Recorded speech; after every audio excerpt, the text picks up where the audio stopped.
அன்பு குழந்தையே, உனக்கான நல்ல நேரம் வருகிறது. நீ பொறுமையாயிரு. உனக்கு நிறைய விஷயங்களை புரிய வைக்க வேண்டியதாய் உள்ளது. யார் யார் எப்படி உன்னை சுற்றி இருக்கிறார்கள் என்பதை நீ உணராமல் நடந்து கொள்கிறாயே. உன்மேல் உண்மையாக இருக்கும் அன்பானவர்களை நீ காயப்படுத்தாதே. அவர்கள் உன்னை சார்ந்து இருக்கிறார்கள் என்று நினைத்து உதாசீனப்படுத்தாதே. அந்த நிலை நாளை உனக்கும் வரலாம். அதனால் உன்மேல் உயிராய் உள்ளவர்களை காயப்படுத்தாதே, உதாசீனப்படுத்தாதே. உனக்கு எல்லாம் நான் புரிய வைப்பேன். கொஞ்சம் காத்திரு. உனக்கு எல்லாம் சுகமாகிவிடும்.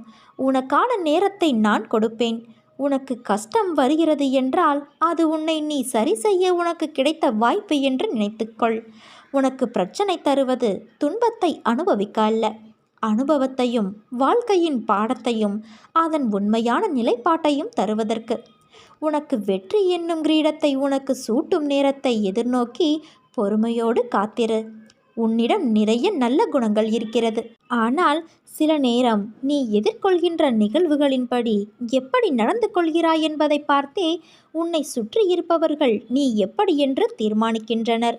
மதிக்கு வேலை கொடுக்கும் இடத்தில் உணர்வுகளுக்கு முக்கியத்துவம் அளிக்கின்றாய். அது கூடாது. உன் செயலை மற்றவர்கள் புரிந்து கொள்வார் என்று எதிர்பார்க்காதே. நீயும் மற்றவர்களை புரிந்து கொண்டு நடக்க வேண்டும். உனக்கு எல்லா சூழ்நிலைகளிலும் உன் அன்னை நான் துணை இருப்பேன். உன் அம்மாவாக அப்பாவாக நான் உனக்கு துணை நின்று உனக்கு உண்மையை எடுத்துரைப்பேன். வாழ்க்கையில் மனசாட்சிப்படி நடந்தாலும் மன கஷ்டமே மிஞ்சுகிறதே என கவலைப்படாதே. யாரும் உதவாமல் உன்னை நிராகரித்தாலும் நீ செய்த நன்மைகள், உன் எண்ணங்கள் உனக்கு நிச்சயம் நல்ல பலன் தரும். வாழ்க்கையில் நாம் கடக்கும் நிமிடங்கள் மிக அழகானவை. திரும்பி உணர முடியாத ஒரு அழகிய கனவு. அந்த கனவு நினைத்து பார்க்க எப்படி இருக்க வேண்டும் என்று யோசி. கனவுகள் மிக முக்கியம் ஒருவர் வாழ்க்கையில். ஏனென்றால் அவர்கள் கடந்த பாதைகளை நாம் கனவு என்றே நினைத்து மகிழ்ச்சியும் நிம்மதியும் அடைகின்றோம். அந்த கனவு இனிமையாக இருக்க வேண்டுமானால் அதற்கேற்ப மாற்றிக்கொள். நேரங்கள் மாற்ற முடியாதது. ஆனால் கசந்து போன நேரத்தை யோசிப்பதால் நிகழ்கால நேரங்களின் கனவுகளும் கசந்து போகும். அதனால் வாழ்க்கையில் கனவு சூரியனின் உதயத்தின் போது எழுந்த வெளிச்சமாய் உன்னிடத்தில் இருக்கட்டும். அந்த வெளிச்சத்தின் கதவுகளை நான் உனக்காகவும் உன் குடும்பத்துக்காகவும் திறந்து வைத்துள்ளேன். வாழ்க்கையில் உள்ள என் பிள்ளையான உன் அனைத்து பொறுப்புகளும் என் பொறுப்புகள். நீ தைரியமாக இரு என் தங்கமே. உன் வாழ்க்கை நல்லபடியாக நேர்கோட்டில் என் கண் பார்வையில்தான் உள்ளது. என்னுடைய பரிபூரண அருளும் ஆசீர்வாதமும் அன்பும் பெற்ற என் செல்ல பிள்ளை நீ.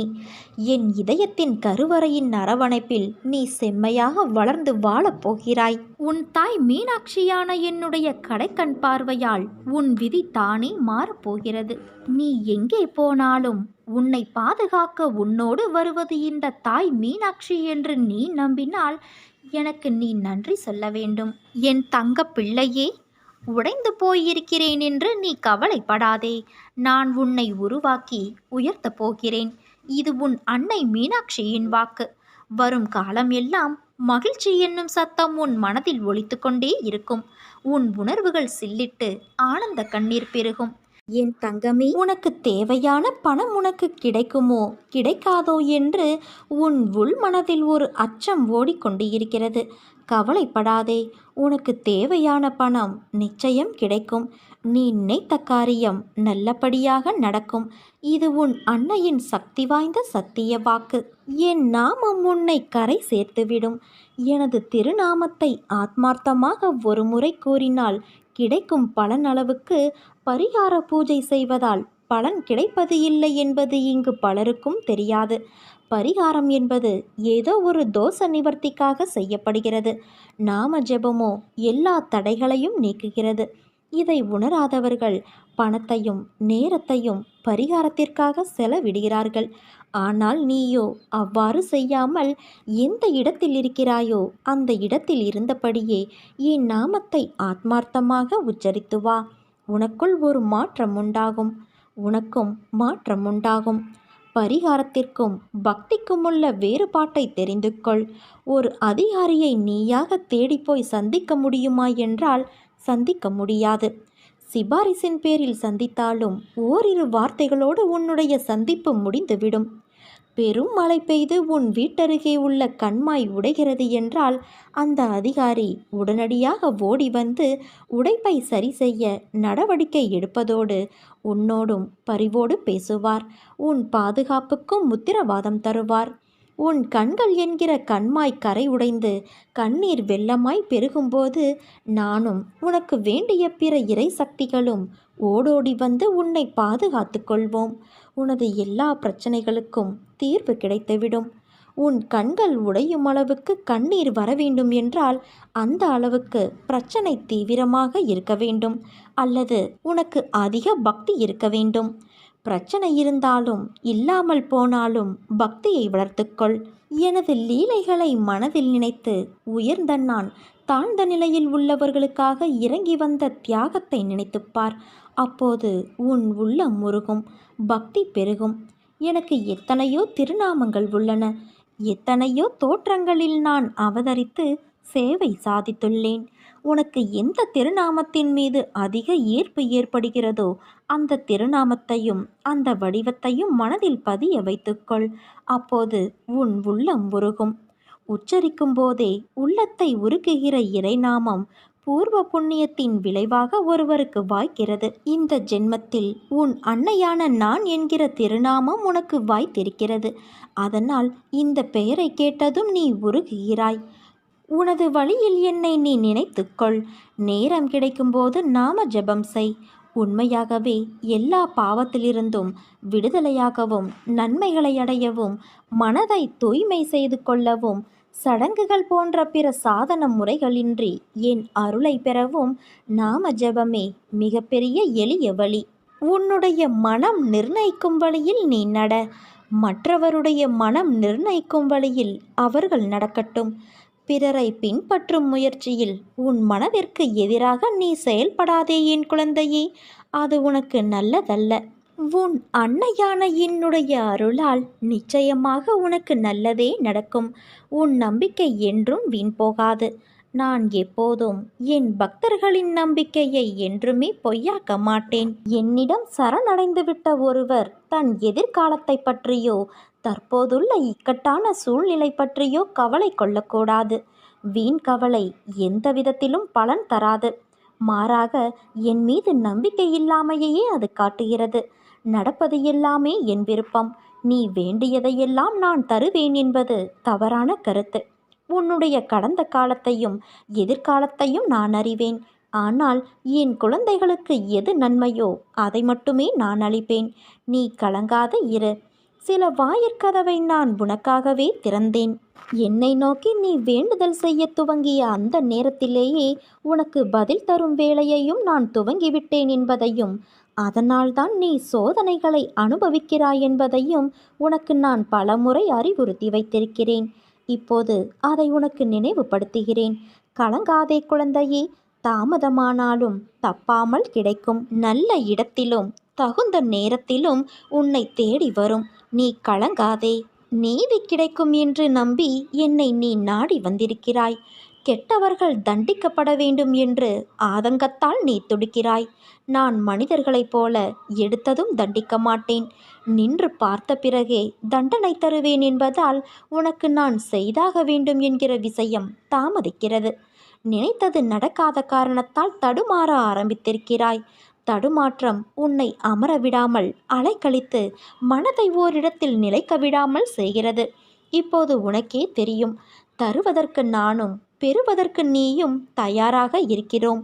ஆனால் உன் நிலையற்ற மனது மட்டும் என் அருளை நீ பெற்றுவிடக்கூடாது என அவ்வப்போது குழப்பத்தில் ஆழ்த்திவிடுகிறது. என்னிடமிருந்து பலனை பெறலாம் என்பது யாரும் விலக்கிச் சொல்லாமலே உனக்கு விளங்கும். மனதை அடக்கு.